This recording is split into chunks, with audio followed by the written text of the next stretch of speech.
We've been told that with SaaS, we the customer don't really have to think about what's behind the covers. That we just look at the user experience, we consider the functionality, we do an assessment of operational security, and we're done. Well, that's just nonsense.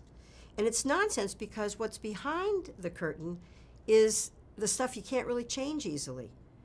And if it's not right, you're going to be stuck with not right for the duration of that relationship. Now, on the surface, most enterprise software today looks very similar. Delivers mobile. I may charge a little extra, but it delivers mobile. It can be rich in functionality. There's some social features. So there's a lot of what you see that, if you don't look too carefully, can look very similar. But the part you can't see is the part that determines at what cost and with what pain and with what speed and with what ease of adoption that vendor is going to be able to deliver time after time after time. And with SaaS, we're expecting lots of those releases, and furthermore, we're expecting to take them up. So if they haven't built a solid foundation, we're in it up to here for the duration. Now, I believe that there are a relatively small set of foundational capabilities which, once they're embedded in a vendor's foundation, they really work together to produce what I think of as elegant, terrific SaaS software. They work for you by ensuring that that vendor is going to be successful, and they work for the vendor by reducing the cost and time and pain for every new release with which they come to market. One of those capabilities is configuration. And this is an area where, not unlike the argument going on over multi-tenant versus not SaaS, there are those who would say that SaaS isn't for you. You're too big, you're too complicated. It'll never be able to adapt to what you need. And that's just wrong.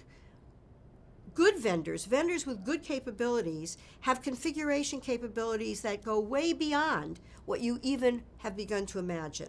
And I don't mean just different reports or different color schemes. Literally, you need a customized object, you add a customized object, and it's immediately recognized and unleashed across the application.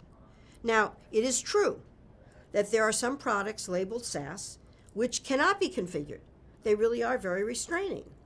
And there are some products labeled SaaS that allow you to customize, that is, break the code.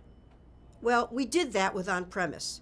And any of you who've been through an upgrade of a major on-premise application know that breaking the code and dealing with those customizations is absolutely not in your best interest. So if the question is, can we customize, can we break the code of SaaS? The answer is no. And any vendor who lets you do that isn't a real SaaS vendor. And without real SaaS, you don't get the benefits. So configuration, terribly important, and you want to see the very specific configuration capabilities that are relevant to your business. What do you really need? Do you need a different color scheme? Do you need different reports? You don't like the headcount algorithm? You have to keep shoe size or dress size or weight or something that the vendor's not delivering. Are there limits to this? Absolutely. Configuration isn't a toy. It can't be unleashed to people that haven't been able to think through what the downstream implications are.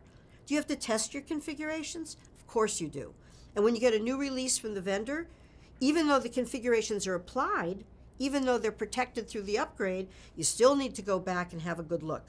Vendor may now be delivering something that you had done through configuration. Well, maybe you want to turn off your configuration. So it's not a no-brainer. It's not like you don't have to do anything. But the last thing you want is a vendor saying, no problem, we'll customize that. Now, the systems integrators have made a lot of money writing those customizations. And there is a spirit allowed in the land which says they'd like to keep on making a lot of money. So I think this is another area where you've got to be smart. Even if you pick great software that is highly configurable, don't go nuts.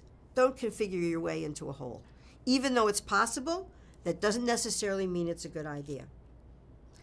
So, configuration versus customization, just one more in my small group of capabilities that you really want to make sure your vendor has.